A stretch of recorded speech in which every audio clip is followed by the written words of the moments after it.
Hello, my name is Richard Anton. In today's episode, we're going to talk about the Mothman.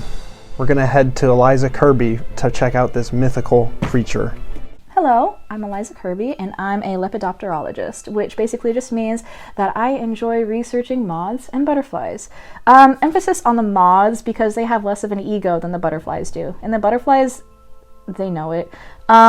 Moths have this very interesting feature on their wings where it's covered within scales, and they also have this really cool thing called a proboscis, which they use to consume sugar water. They use to consume anything that contains a large amount of glucose, which they use to metabolize and continue to fly on within their flight patterns. So with the emergence of this Mothman thing, I've really had to rethink everything that I've learned within the past 8 years, and quite frankly, my thesis and everything that I've learned within the research of insects.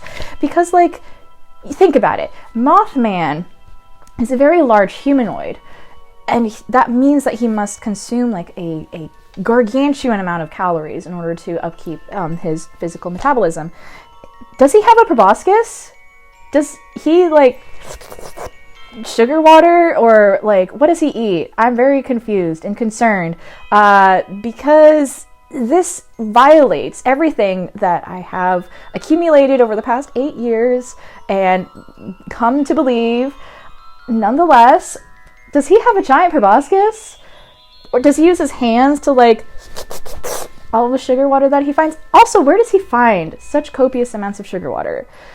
Because out in nature, I don't think he would be able to, suck all of that out from all the different local flora that populates our vicinity.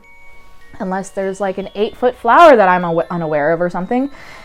My current theory is that the way that he maintains his metabolic stasis is that he is an absolute menace to beehives all around, within the local area. And quite frankly, based off of the reports that I've been reading in the local news, the different beekeepers that are in the area, they've been reporting just honeycombs being scattered about their general vicinity, and vandals just absolutely yoinking all of the honey out of their reserves.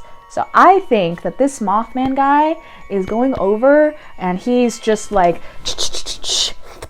with his proboscis or with his tongue, because I don't know what his physiology and anatomy is, and just being an absolute pest to bees.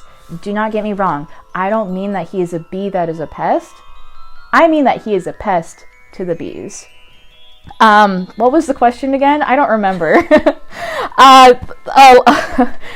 Nonetheless, I think I'm going to have to rethink all of my life decisions up until this point.